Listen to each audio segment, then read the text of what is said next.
Hello, welcome to Maths with EJD. This is another video on vectors, and this one particularly talks about theorems of vector calculus. And we are going to start by revisiting gradient, divergence, and curl. So you can say gradient, divergence, and curl revisited. Okay? Because they have bearing on these theorems of vector calculus we'll be talking about. So let's start with gradient and remind ourselves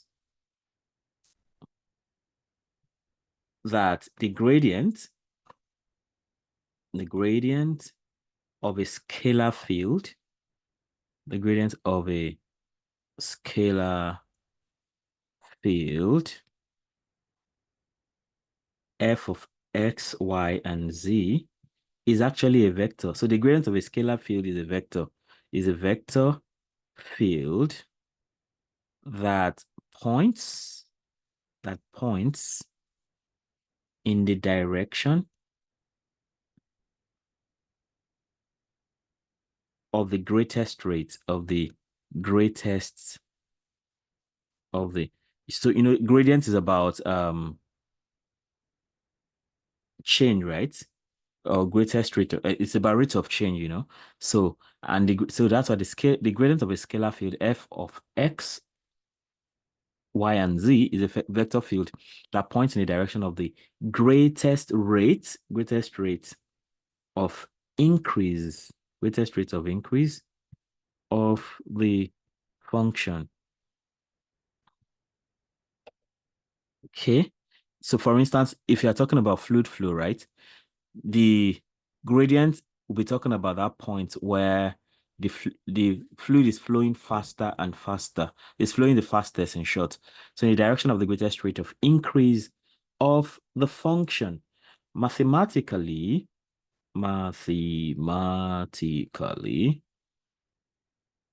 it is defined as grad f equals partial f, partial x, comma, partial f, partial y, comma, partial f, partial z. So we have a whole video on this. That's on partial differentiation of vectors, where we talked about gradient, divergence, and curl. Okay, so that's just a reminder. Then we go ahead to talk about divergence.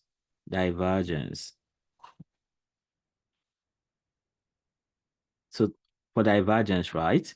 The divergence of a vector field F is equal to Fx, Fy, and Fz. That's like F in directions X, Y, and Z respectively, those three. That divergence actually measures the rate at which stuff is exiting a point. For instance, if I still use the example of fluid flow, right? That means the rate at which fluid is flowing out of a particular point. So it measures the rate at which stuff is exiting a point. For gradients, we're talking about greatest increase in flow, if we use flow as an example. So the divergence of a vector field measures the rate at which stuff is exiting a point, and it is scalar, right? It is a scalar field. It is a scalar field given by the dot product of what you can call del. So this is div f now. That's del dot f, which is partial f x, partial x, plus partial fy, partial y, plus partial fz, partial z. Okay? So you see, for gradient, right? The gradient of a scalar gives us a vector as a result, okay? But then the divergence of a vector gives us a scalar. So that's something to pay attention to. Then number 3, let's talk about curl. Curl, the curl of a vector field, the curl of a vector field F measures the rotation, or the twisting.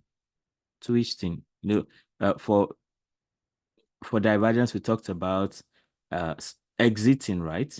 So here it's talking about rotation or the twisting of the field, the twisting of the field.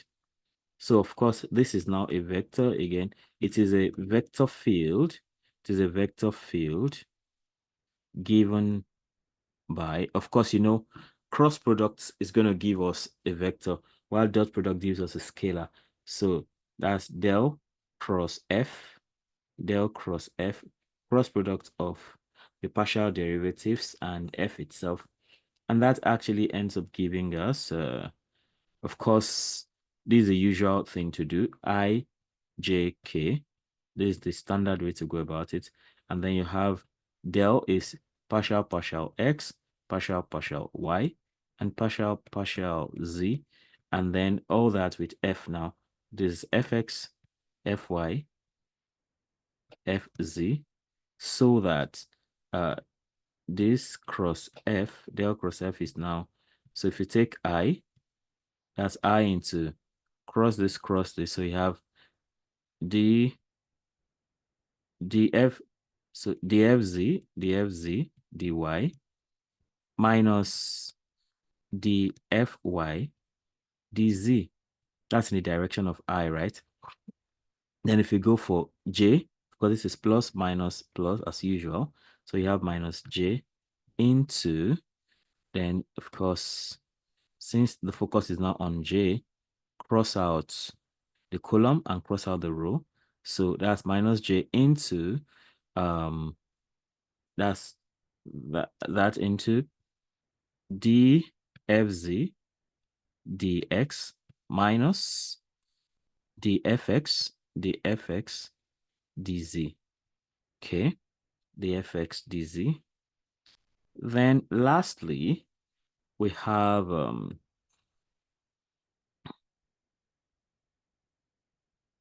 so the fz, okay. Then lastly, we have positive k outside. So for positive k outside now, we cross out the row and the column. So we have plus k into, so the fy dx, the fy dx minus the fx dy. So that's what we have. That means that we can tidy this up to have this cross f, and that is equal to I into partial fz partial y minus partial fy partial fy partial z. Then of course this minus can go inside and it will switch up, it will switch, it will, this direction will change. So we can say plus j into partial fx partial z minus partial fz partial x. Okay, and then I can shrink this so that we have plus k now into, of course, what we have partial fy partial x minus partial fx partial y. So that, of course, this is one way to write it. You can also express it as this. So you just have partial fz partial y minus partial fy partial z, then partial fx partial x minus partial fz. Something is not right here. So partial fx partial z here. So this is partial fx partial z, then minus partial fz partial x that way, then partial fy partial x minus partial fx partial y. So that's how that's how curl goes, right? And it's all about rotation or twisting of a vector field like that. Okay, so that's what we have. All right, so now that all that is taken care of, let's talk about theorems of vector calculus proper. Theorems of vector calculus. Theorems of vector calculus. So these theorems are basically three. So I'm just going to state them, and then we come, the whole thing comes to an end. So let's talk about the first one, which is the greens. Okay, because it is green, let me use a green marker. No, no compulsion with that word. Let me just do that.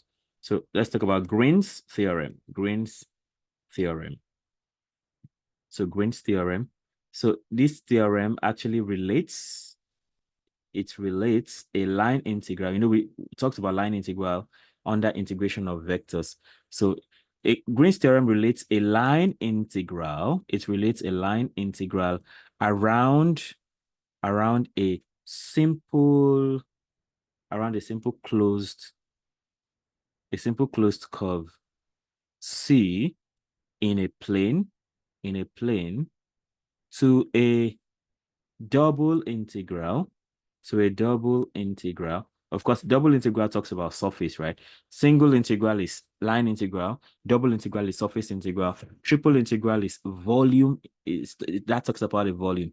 So in a plane to a double integral over the plane region, R, or what we can call surface S, like we saw before, over the plane region R. Okay, let me do it this way. Over the plane region, or the surface now, over the plane region R, bounded by C. Okay, so, and mathematically, that's simply you saying integral. So this is linear integral now. Integral along the curve C. So here you are literally, okay, imagine that you have this, then you have a curve C. Let me put it this way. So let's say probably you have a curve C this way. So linear integral traces this out. But then in this case now, but in the case of surface integral, we are talking about the area bounded by that curve itself. So linear integral deals with this, while surface integral, linear integral, that is a single integral now. And then surface integral deals with the area. So that is path of a curve, so to speak. And then this is now surface or double integral, surface integral. That deals with area, region bound by curve C. Okay, this is part of curve C. So the formula is this: integral along curve C of P dx plus Q dy, which is equal to the double integral, surface integral, that's double integral along the region R of partial Q partial X minus partial P partial Y dA. Okay, so dA. So that talks about the area, right? So that let's talk about its usage, right? Green's theorem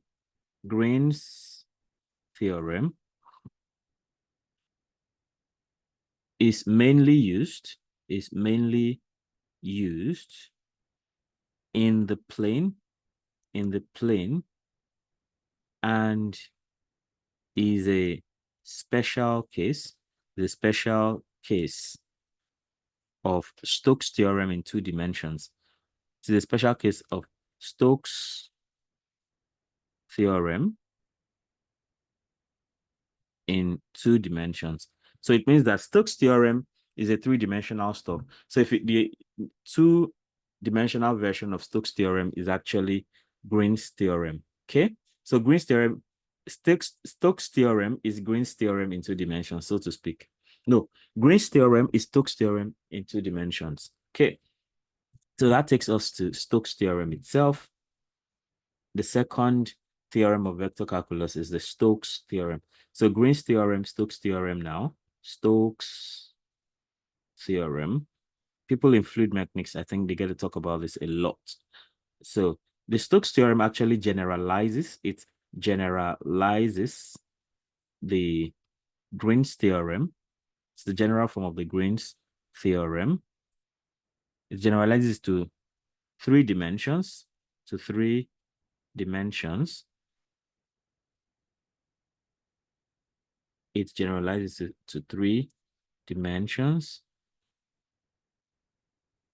relating a surface integral, relating a surface integral to the curl, So you see this, that is why we had to revisit curl the other time.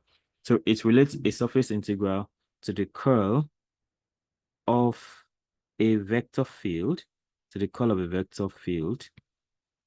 over a surface S, to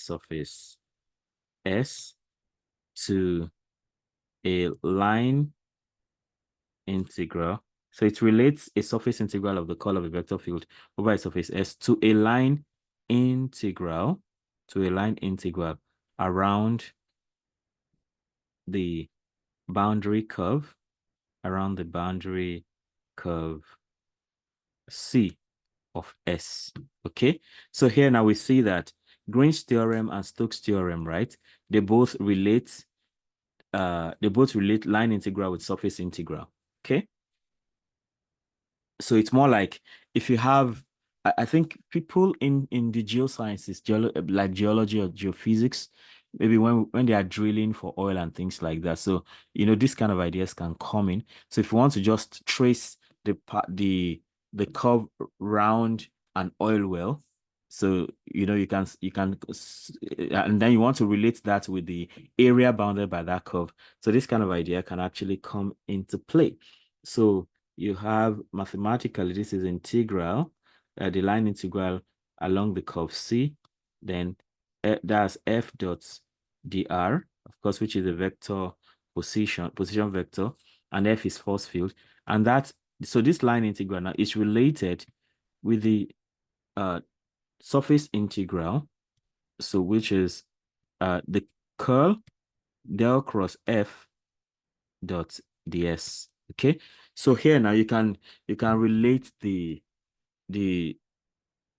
curve bounding an oil well with the surface area of the oil well itself, something like that. So this theorem connects the circulation of a vector field around a closed loop,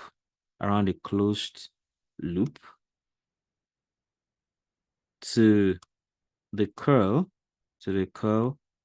of the field, over the surface it bounds. So it's more like you are connecting circulation with rotation, like that. Okay. Now we come to the third theorem of vector calculus. We've talked about Green's theorem and we've talked about Stokes theorem, they are both related. And now we talk about the third one, which is the Gauss's, without the S, it's fine too. or what you can also know as the divergence theorem. Divergence theorem. You know, we said divergence is something exiting a point in a force field. So Gauss's or divergence theorem. So this relates, this now relates the flux, it relates the flux of a vector field, the flux of a vector field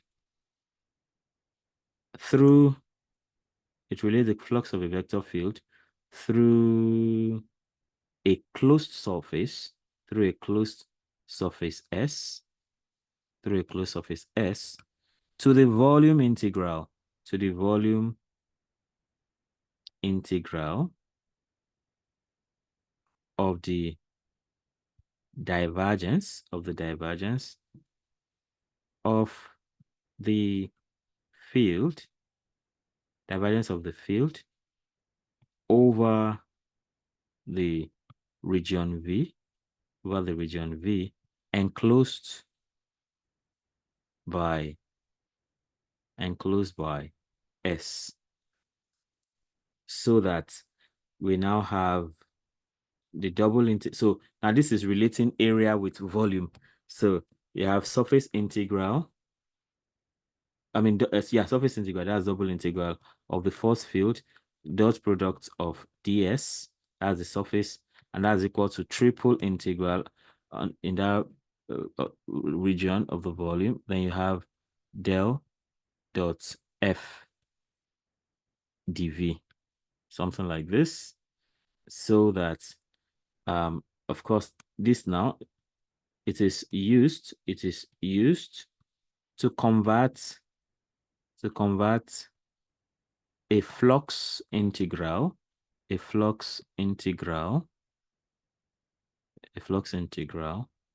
over a closed surface into a volume integral, So imagine that, I was using the example of an oil well. So imagine that you have an oil well. So, it's a well like the name implies. Maybe this is not a good way to represent something like that. Okay, let's say something like this. So you can see this as your C. Okay. So if you are talking about line integral, you're talking about movement around this whole place. So this is the curve C. And then if you're talking about this, the surface integral, so this surface now is your S.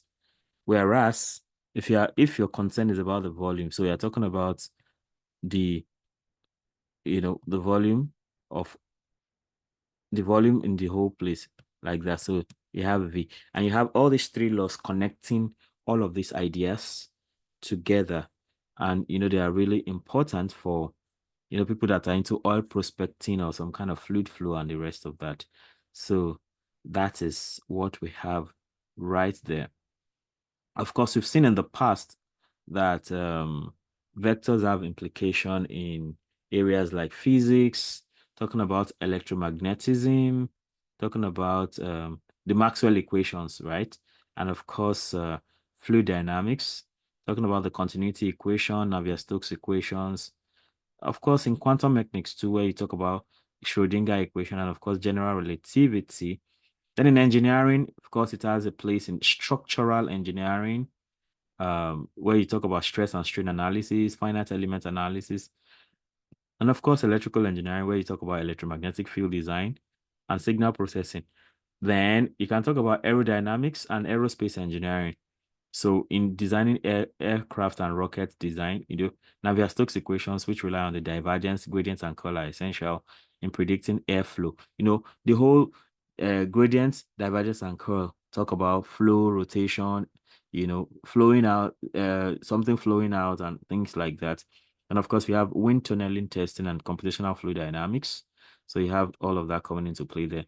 Then, of course, in robotics and control systems, you can talk about the path planning and navigation. So you want to plan how a robot is going to move around. The gradient is used in potential field methods for path planning, where robots navigate environment by moving in the direction of decreasing potential, avoiding obstacles and reaching goals. Then you also have optimal control theory, which uses vector calculus, specifically the gradient, to minimize or maximize performance criteria in various engineering systems, such as controlling the trajectory of spacecraft or the operation of industrial machinery. So these are actually very important concepts. And with this, I believe for some time, we can say I've come to the end of this series on vectors. Of course, we may have to explore. So in case I get to talk about something like vector and tensor analysis in the future, I know we have to revisit these three theorems of vector calculus. But for now, this is how far we're going to go. Thanks for always stopping by. If you have not subscribed, be sure to do that. And of course, hit the notification bell so you can always get alerted when a new video is released. Do not forget to comment, like, and share. Thank you so much for always stopping by. See you next time.